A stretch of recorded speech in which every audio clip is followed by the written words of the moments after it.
আজি মানে ডিউটিৰ মাজতে এয়া ফেঞ্চিলৈ যাবলৈ ওলালোঁ যিহেতু টাইমেই নাপাওঁ ফেঞ্চিলৈ যাবলৈ আৰু ভাইটিৰ বিয়া আহি আছে 6 ফেব্ৰুৱাৰীত আৰু বজাৰ তেনেকৈ কৰিবই পৰা নাই সেইকাৰণে ফেঞ্চিলৈ যাবলৈ ওলালোঁ এয়া ৰেপিড' বুক কৰিলোঁ আৰু ৰেপিড' আহি গ'ল আৰু এয়া গৈ আছোঁ ফেঞ্চিলৈ আৰু বহুত ঠাণ্ডা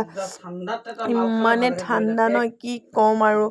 তাৰপিছত এয়া গৈ আছোঁ আৰু গৈ পল্টন বজাৰৰ মাজতে ইমানেই জাম নহয় আৰু জামত ফচি মানে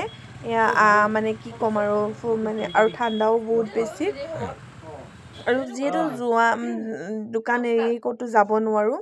আৰু আহি আছোঁ ফেঞ্চিলৈ আৰু দেখাম ক'ত কি বজাৰ কৰোঁ আহি পাই গ'লোঁ ফেঞ্চি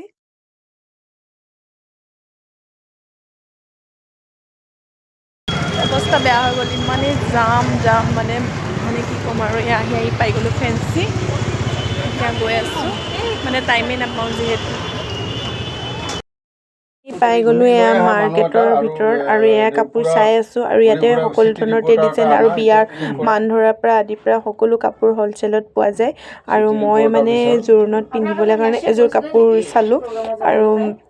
ইয়াতে হ'লচেলতো কাপোৰ পোৱা যায় আপুনি যদি বিজনেছ কৰিম বুলি ভাবিছে এই দোকানখনলৈ আহিব ৰাধা মাৰ্কেটৰ আগৰ গলিটো ফল মাৰ্কেট বুলি কয় আৰু মই এইযোৰ কাপোৰ ল'লোঁ চেমি পাট হয় আপোনালোকৰ কেনেকুৱা লাগিছে জনাবচোন দেই আৰু বহুত কাপোৰ আছে চালোঁ আৰু আহি এয়া